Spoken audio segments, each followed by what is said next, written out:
because that's He's where like looking we in want to Dublin. be. He's a traitor. We don't want him back.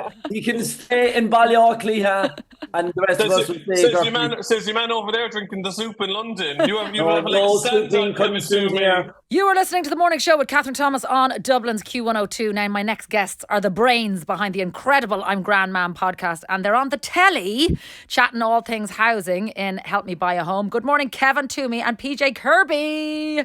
Good Good morning. morning. Good Now, morning, listeners. Now we're global. We're global. I'm in Dublin. Kevin, Yeah. you are in London. And PJ, are I'm in you in London. Dublin too? Or are you in Cork? I'm also in Dublin. I'm in Leicester. You're in Leicester. Happy days. Yeah. I can't say Clontarf because I said that before, and the Clontarf people are very protective over their land, so they were like, "No, you're Leicester." Well, my dad lives in Leicester and he tries to say Clontarf and we say, no, you live in Leicester. Do Yeah, it. that's what happened to me. That's what happened to me. So we're now proud Leicester people. Love it. Come here. The show was brilliant. We had Liz O'Kane on last week. Sorry, what a powerhouse of a woman. Icon. She is an icon. She's a legend. She is the moment. We're trying to get her to adopt the pair of us. I just love her to bits. Not saying that I see her as a mother figure, more of a big sister because she'll kill me. She's a glamour puss, and she was teaching us all the industry standards when it comes to making good telly. Well, it's all mams love you. I mean, Nuala, I know Nuala is your mam, PJ, and Phil is your mam, Kevin. Liz is kind of like a mam, though, to the two of you now, is she?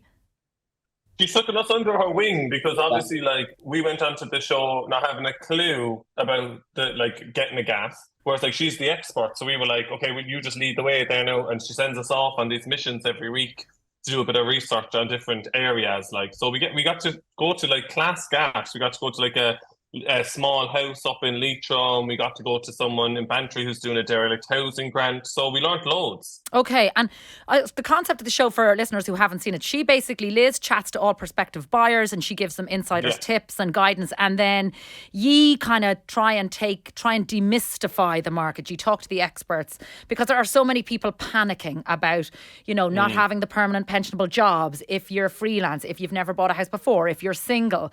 So, like, what have ye learned, Kevin? What's the kind of the biggest take homes that you've learned from being part of the series?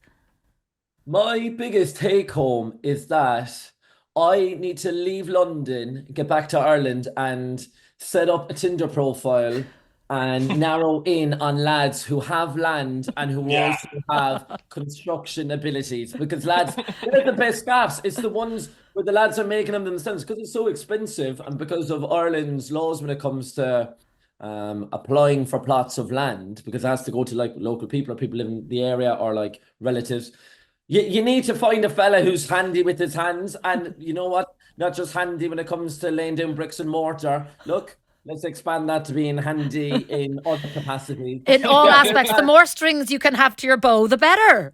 Exactly. Also, I do have a bit. Can I say this on the radio? I do have a bit of a construction kink. So if he's going around in a hard hat and a pair of boots and those Snickers trousers, I'm going to be happy out. You and me both, Kevin. You and me both. We both. That, and also I think when it comes to applying for a mortgage, I'm kind of a while off it yet because I'm still renting away in London. I'm kind of happy enough here. I was like, I don't need to be thinking about all these things just yet. But one of the things we learned, and it was in week one, was when you're applying for a mortgage or when you're even thinking about getting a gaff, it's good to get in and meet with the mortgage advisor ASAP, even if you're still like 2 years out, because they can tell you all the tips and tricks necessary to kind of get your books in order so that when it does come to actually wanting to buy a gaff, and if you're looking at prospective houses and stuff, your match fit, that's the term we use, your match fit, so that you can kind of go straight in. And PJ, you have just recently gotten married. Congratulations to Jose. Thank you. And so when it comes to being newlyweds, because I know are you looking to buy a house at the moment? Well, like before the show, we were like, okay, yeah, that'll be probably our next step. But it's definitely been like a bit of a wake-up call of like how serious. Obviously, I knew there was a housing crisis, but it's just like even when we're watching the show back, like some people who have their mortgage approval for like a lot of money, if you're looking in Dublin, you're getting nothing for even 400,000. Like there was one couple there that was breaking my heart. They couldn't find a gas. You know what I mean? So I think what we're doing is we're becoming more patient, and I do think we want a bit of a fixer-upper, you know. like I just think a bit of character in the gaff, because as well I had to like I like the shiny objects. So when I go into a gaff and it looks gorgeous, I'm like, oh my God, let me get this. But I'm learning about, I have to be a bit more grown up and learn things like the energy rating of a house, like, which like sounds boring, but you have to get into the nitty gritty, you know what I mean? So now I have to be like, okay, so what's this energy rating of this gaff? Like Broadcast Energy is the sponsor, and I'm like, they're a fit-in sponsor, because I'm going to be plaguing them with questions there when I'm getting my gaff, being like, can I connect my solar panels here and my heat pump and my electric vehicle, you know what I mean? Because they're the questions you need to ask, because I can't just walk in and be like, oh yeah, that's a gorgeous place to have my morning coffee there now by the window. I need to ask like the more adult questions I've learned. But that's the thing, when you think about all of the energy ratings, like there's loads of grants available now for retrofitting, and also I had no idea the energy rating, how it affects the price of a house. So if your house is an energy, like I know obviously A and B and all that, but if you're a B3 and you're in that category, there's grants available, as opposed to if you're in a C1 energy rating. I mean, it's a minefield though, lads, isn't it? I mean, it's such a quagmire and it's so difficult for people out there, which is why I think stepping through it the way you are doing it is brilliant. And again, going back to the fact that, like, if you are single, if you are newlyweds, if you are a freelancer that doesn't have the permanent pensionable job, like all those, there's room for everybody in the market, and it's actually talking to the right people as well.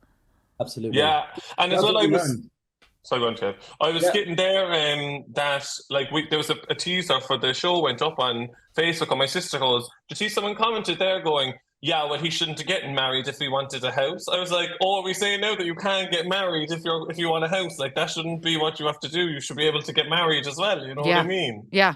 I mean, when I was chatting to Liz, and my best friend lives in Finland, and in Finland there is no homelessness, zero. You know, everybody has a house, and it's just when you look at the situation that we're in here, it is crazy. Talk to me about the wedding, PJ. You got married in Inishbeg down in West Cork, one of my favourite places in the world. Paul and Georgie Kane. Yes, I've been there numerous times. I love it. Unreal. There's so many people who don't know about it. It's a little piece of heaven. Yeah, you're snapping out that I have it all over Instagram. You're like, he's ruining it for everyone. Well, it was on a couple of weeks after I got married there. It was on MasterChef, like, so I was like, thank God I got married there before that, because I'd say it's hard to get in there now. But yeah, it was just gorgeous, because obviously, like, I think when you're from Cork, you're legally obligated to get married there, or else you're not. They revoke your Cork passport. So I was like, I'm going to get married in Cork, it's the best place in the world. So went down there. It was a small wedding. There was like less than 90 of us, because we wanted to keep it like really tight. And then we were there for 3 days. It was gorgeous. There was drag queens performing. There was tattoo artists tattooing my 72-year-old mother in the kitchen. It was a wild weekend. I'm talking about Cork. You know, it's a rite of passage to get married in Cork. Is it not a rite of passage to buy a house in Cork? Well, if I can afford one. But are you looking in Dublin, or are you looking in Cork? So I'm looking in Dublin at the moment, just because that's he's looking in Dublin. He's a traitor. We don't want him back. He can stay in Ballyauckley, and the rest of us will stay. Says your man over there drinking the soup in London. You have no soup being consumed here. I'm operating an inside job. Boys. You'll be dropping the O there now next. Incorrect. I'm only dating English boys. To break their hearts and to take them down a peg. You told me you want to convert to Protestantism. Anyway, moving on. So I do. I say it like I was talking to him when we were getting married. We were like, oh, do we love a gaff in West Cork? But I think that's later years. I think there's sometimes where I feel like I'm entering my wholesome era, and I'm like, oh, I just want to like bake on a Sunday, and then there's some weekends I'm like, I want to be just getting home on a Sunday from the club, you know? So I need to get that out of me first, I think. I think so. Listen, speaking about Dublin, you are doing 3 nights in the 3 Olympia in March. They're all sold out. You're also doing a night in the INEC in Killarney. This, of course, is your podcast touring. You were in Australia before Christmas doing sold out shows in Perth and Sydney and Melbourne. Like, there's no sign of it slowing down. We're just kind of rolling with it. Like, we started this 6 years ago, kind of to the month, and I remember we were about a year in, and I said to PJ, I was like, that's kind of it, really, isn't it? PJ wanted to do a photo shoot to have our pictures on the artwork for the podcast, and I goes, what we'd be spending the money on a photo shoot for? So I said, it's after running its course. I goes, we've nothing left to talk about. It was I'm sure we can do a bit more with it. And then we you know what, it's been such a joy, because Like, there's been people who have been listening to us since the very start. And then there's been people who have been living over in Australia for the last 10 years. And when we got over there in November, it was just gorgeous just to have like this room full of Irish people on the opposite side of the world. Everyone just seemed so appreciative of the work that we were doing. And not only that, but like it was just a big piss up. It was a big laugh, and we just had the best time ever. So yeah, we're really, really fortunate, and we're enjoying like yeah, sometimes we take the head off each other, but beneath it all, we know that we have to stay friends for the bobs. Do you know what I mean? Well, I have to say, my brother lives in Sydney and went to one of the shows, and he said it was just a feckin' brilliant night. He just really enjoyed it. And again, it was that connection to home. He's been gone 3 years. It was so brilliant to get a big gang of Irish people into the room.